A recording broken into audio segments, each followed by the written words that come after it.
सुंदर शाळा या अभियानांतर्गत आपल्या विद्यालयातील विद्यार्थ्यांना बँकेचे आर्थिक व्यवहार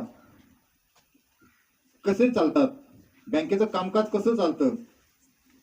बरेचदा आपण आपल्या पालकांसोबत कधीतरी बँकेत जाण्याचा आपला योग येतो, परंतु खऱ्या अर्थानं त्या ठिकाणी आर्थिक व्यवहार आपले पालकच पेरेंट्स करत असतात. तर ते आपल्यालाही उद्या आपण या देशाचे भावी नागरिक आहात, आपल्याला कुठं आर्थिक देवाणघेवाण व्यवहार हे कौशल्य प्राप्त झालं पाहिजे. आणि त्या अंतर्गतच आपल्या विद्यार्थ्यांना या ठिकाणी आज मार्गदर्शन करण्यासाठी त्या ठिकाणी उपस्थित असलेले आजचे आपले मार्गदर्शक मान्य श्री आकाशजी पवार साहेब हे आज या ठिकाणी उपस्थित झाले आहेत. स्टेट बँक ऑफ इंडिया शाखा नावगाव या शाखेमध्ये ते मॅनेजर म्हणून या पदावर कार्यरत आहेत. आपल्या विद्यालयाचे प्राचार्य आदरणीय श्री लोखंडे सर यांनी या आजच्या कार्यक्रमाचं अध्यक्षस्थान भूषवावं अशी मी त्यांना विनंती करतो. त्याचबरोबर आजच्या कार्यक्रमासाठी लाभलेले प्रमुख पाहुणे श्री आकाशजी पवार साहेब, स्टेट बँक ऑफ इंडिया शाखा नावगाव, ज्यांचं मोलाचं सहकार्य असतं असे खरात साहेब हे आज आपल्याला प्रमुख पाहुणे लाभलेत. त्याचबरोबर तिसरे आपले प्रमुख अतिथी शिंदे साहेब हेही उपस्थित आहेत. तर आपणा सर्वांचं या ठिकाणी शब्द सुमनांनी सर्वप्रथम हार्दिक स्वागत.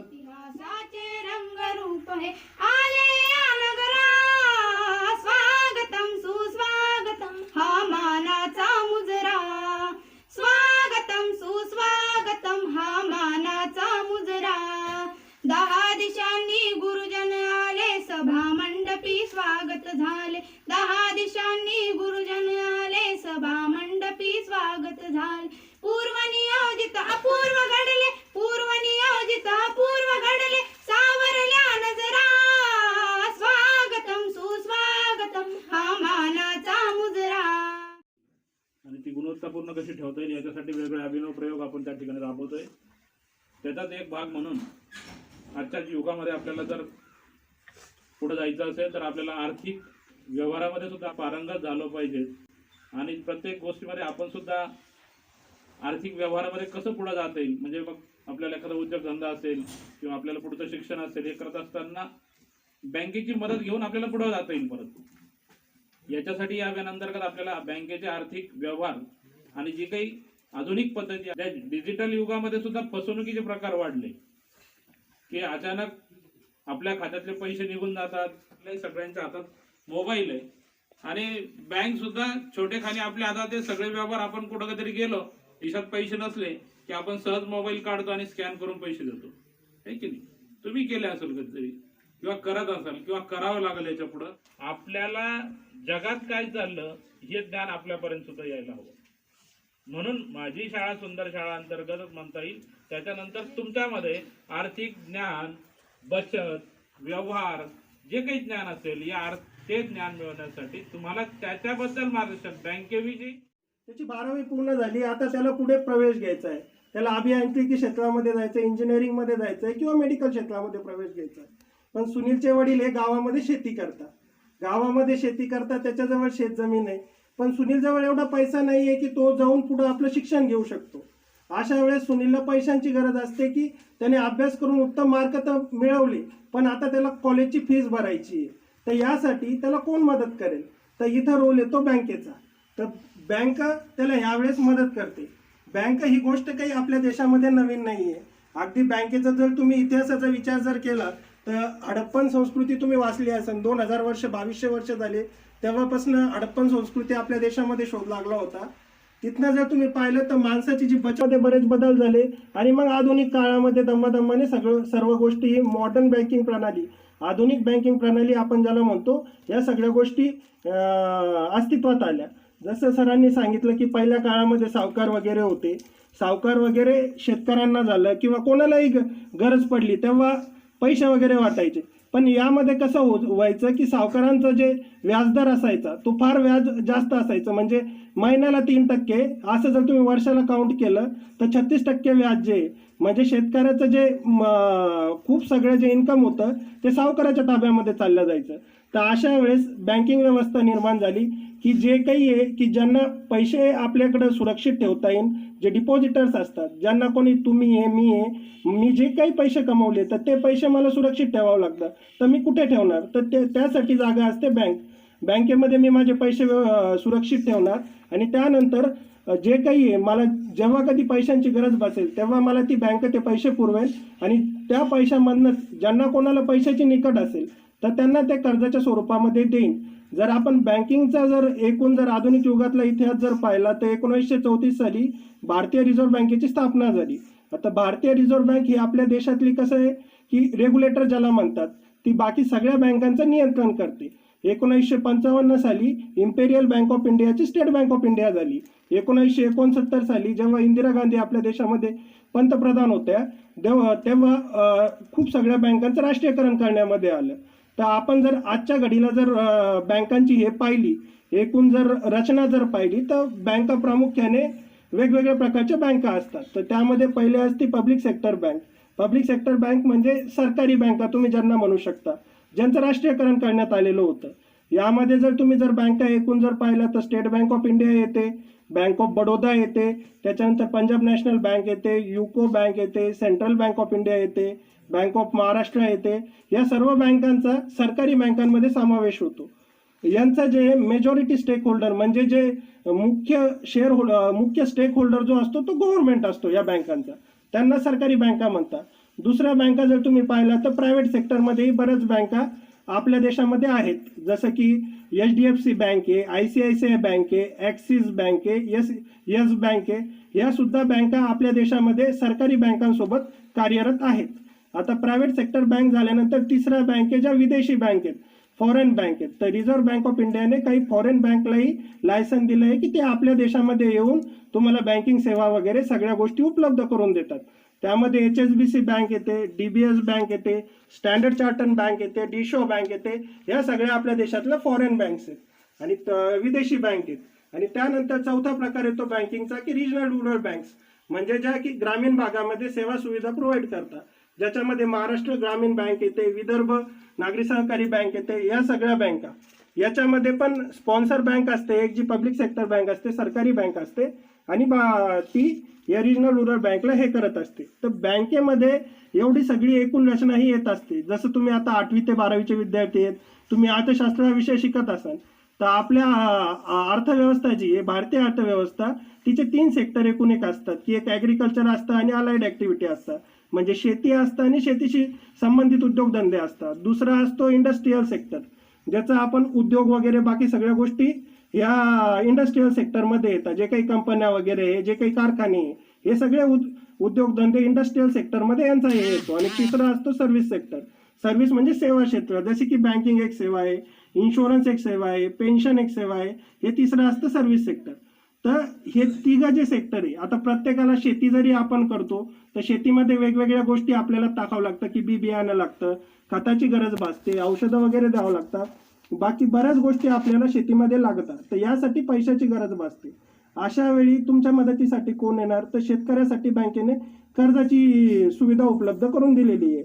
उद्योगधंद्यामध्ये जर तुम्हाला कारखाने चालू करायचे किंवा दुसरी कोणती गोष्ट तुम्हाला जर चालू करायची असली तर त्यासाठी पैशाची निकड भासते. तर त्यासाठी तिथे बँकेचा रोल येतो. सेवा क्षेत्रामध्ये तुम्हाला जर नवीन प्रोजेक्ट्स वगैरे काही हाती घ्यायचे असले, सॉफ्टवेअर डेव्हलपमेंट वगैरे काही पाहिजे असली तर त्यासाठी फंडिंग लागते, तर तिथे बँकेचा रोल येतो. शासनालाही मोठे मोठे प्रोजेक्ट जर करायचे असले, जसं की रोड बांधायचा असला, काही गोष्टी करायच्या असल्या, तर शासनाला कर आणि या बाकी सर्व तर गोष्टी भेटतात, पण या व्यतिरिक्तही शासनाला अजून पैशाची आवश्यकता असते. तर तिथं शासनाला सुद्धा बँक जी आहे तिथं कर्ज वगैरे ह्या सगळ्या गोष्टी पुरवते. तर ह्या एकूण याच्यामध्ये बँकेचा रोल हा फार महत्त्वपूर्ण रोल आहे. आणि त्यामध्ये सगळ्यात पहिल्यांदा तर आपण आता पाहू की बँकिंग क्षेत्रामध्ये एकूण तुम्हाला काय काय सुविधा दिल्या जातात. तर सगळ्यात पहिल्यांदा ज्या सुविधा दिल्या जातात की तुम्ही बचत खाते वगैरे उघडू शकता, म्हणजे तुमच्याजवळ जे काही पैसे आहेत, थोडेफार पैसे, ते तुम्ही बँकेमध्ये येऊन डिपॉझिट करू शकता. की बँकेमध्ये येऊन तुम्ही जमा केले ते तुम्हाला जेव्हा कधी गरज भासेल तेव्हा ते पैसे तुम्हाला रिटर्न भेटेल. आणि तुम्ही जे काही पैसे ठेवले आहेत ते पैशांवरती बँक तुम्हाला दर 3 महिन्याला व्याज देते. म्हणजे वर्षामध्ये असता एकूण 4 क्वार्टर, जर 3-3 महिन्याचे आपण भाग जर पाडले तर 12 महिन्यापैकी 3-3 महिन्याचे एकूण हे असतात. तर बँक जे बचत खात्यामध्ये तुम्ही पैसे ठेवता की तिथे जे बँक तुम्हाला 3-3 महिन्याला बचत खात्यामध्ये इंटरेस्ट हा जमा करत असते. हे असते सेव्हिंग अकाउंट. हे प्रत्येक माणूस जे आहे, भारतातला कोणताही माणूस आपल्या बँकेमध्ये येऊन खाते उघडू शकतो.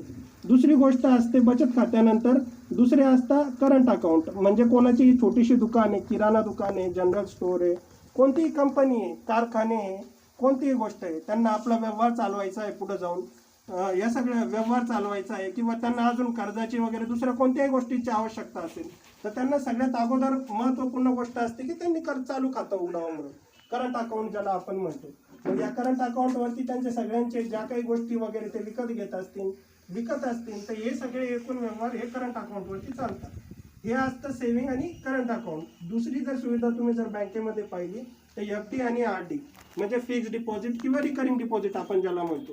की फिक्स्ड डिपॉझिटमध्ये तुमच्याजवळ जे काही पैसे वगैरे असतील, की माझं सपोज आता मी शेतकरी आहे आणि माझा कापूस विकलेला आहे, मी एकदम साध्या सरळ भाषेत सांगेन, आणि माझ्याजवळ पैसे आलेले आहे पण मला त्या पैशांची सध्या आवश्यकता नाही आहे, तर मग मी ते जे फिक्स्ड डिपॉझिटच्या स्वरूपामध्ये बँकेमध्ये 6 महिने 1 वर्ष जे काही असेल फिक्स्ड डिपॉझिटच्या रूपामध्ये ठेवतो.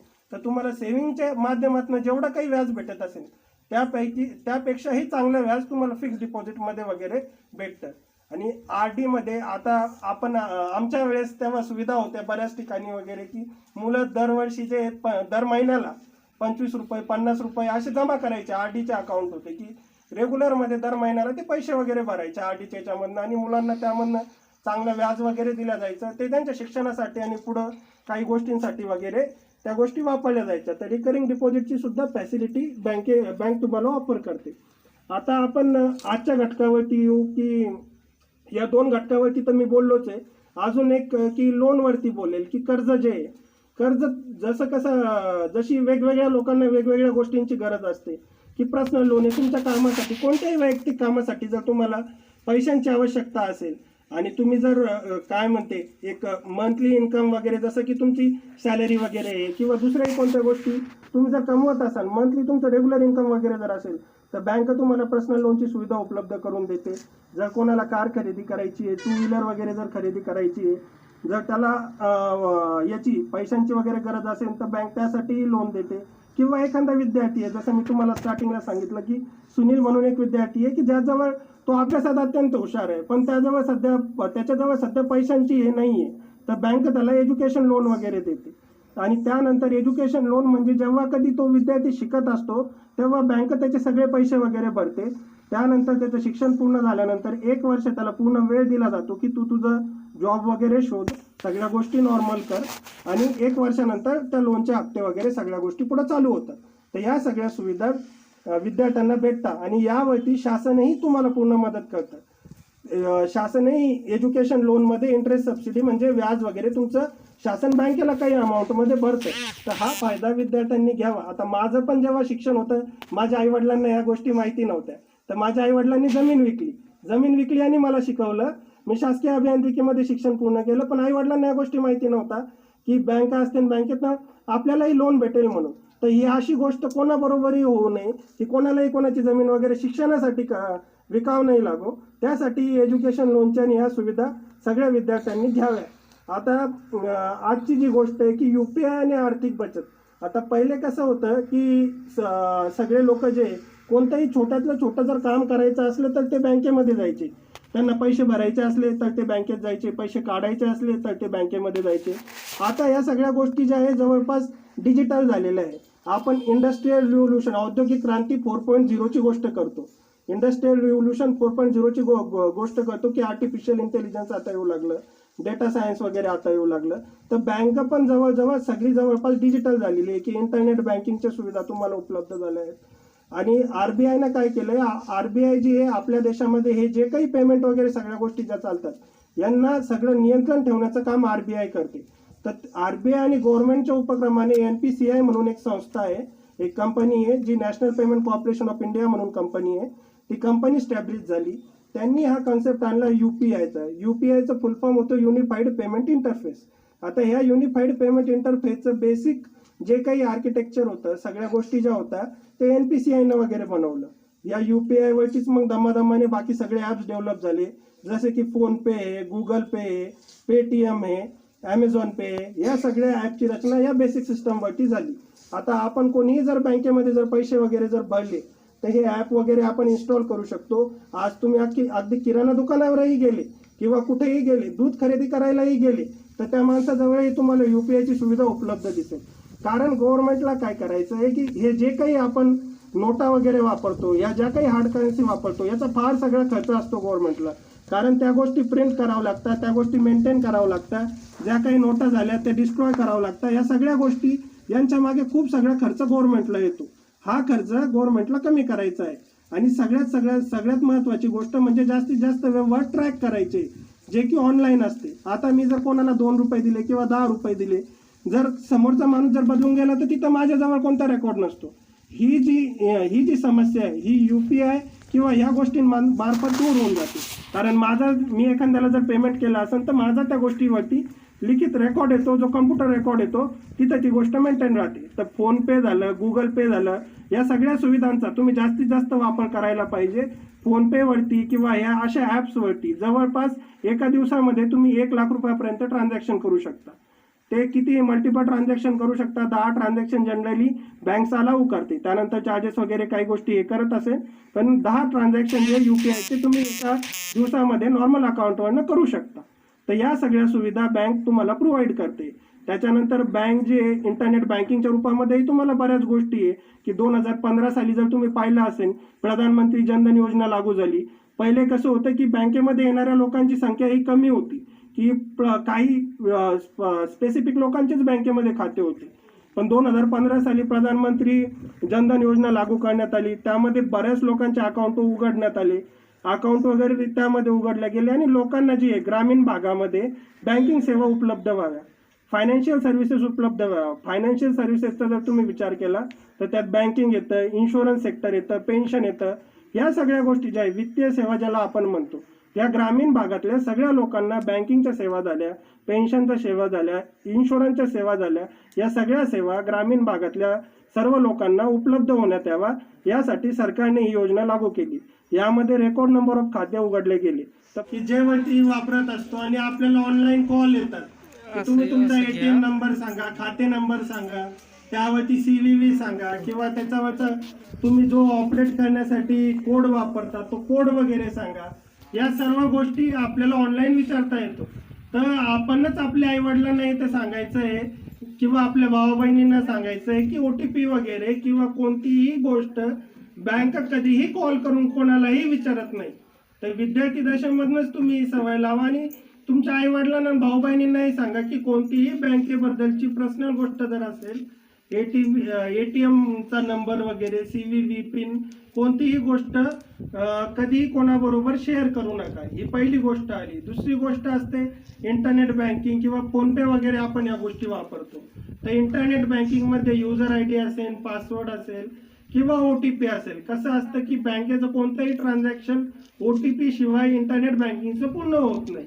तर OTP झाला किंवा युजर ID आणि पासवर्ड झाला, या सगळ्या गोष्टी तुम्ही कधीही कोणाबरोबर शेअर करू नका.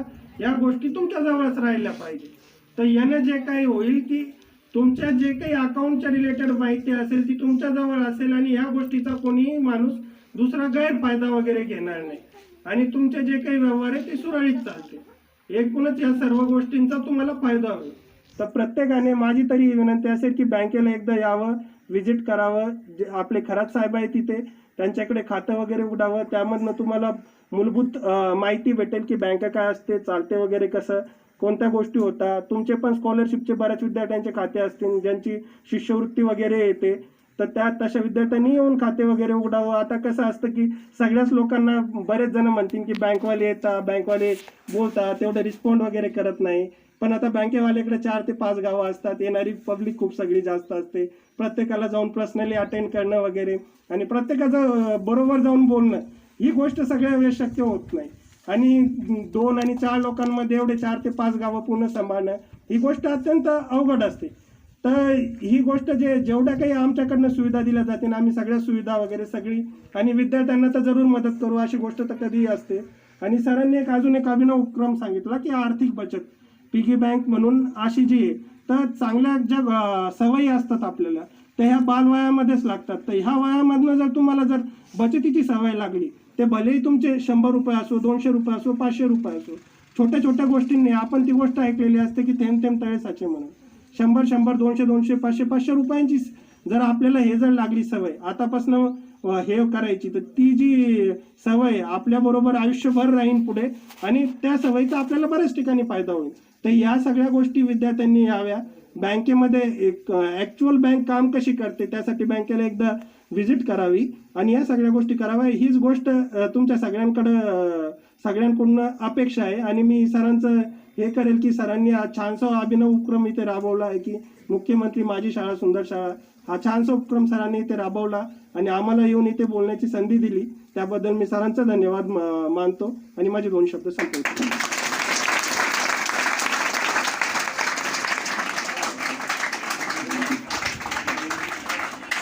यानंतर विद्यार्थ्यांना बचत, बँकिंग व्यवहार आणि सायबर क्राईम सारखे होणारे जे काही गुन्हे आहेत, चोऱ्या आहेत.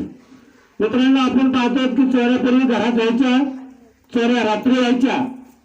आता चोरीचा प्रकार बदललाय. चोरी घरात नाही, चोरी बँकेत, आणि चोरी रात्री नाही, चोरी दिवसा होते.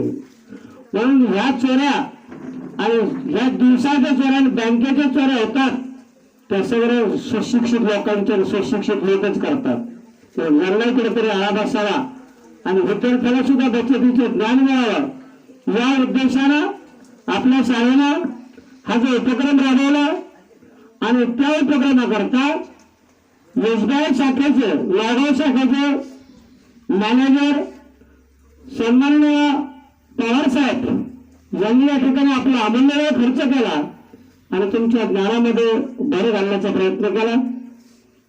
त्याबद्दल विद्यालयाच्या वतीने मी त्यांचे शब्द समजले, आभार व्यक्त करतो. त्याचबरोबर त्यांच्या बरोबर आलेले सहकारी शिंदेसाहेब असतील, खरात साहेब असतील.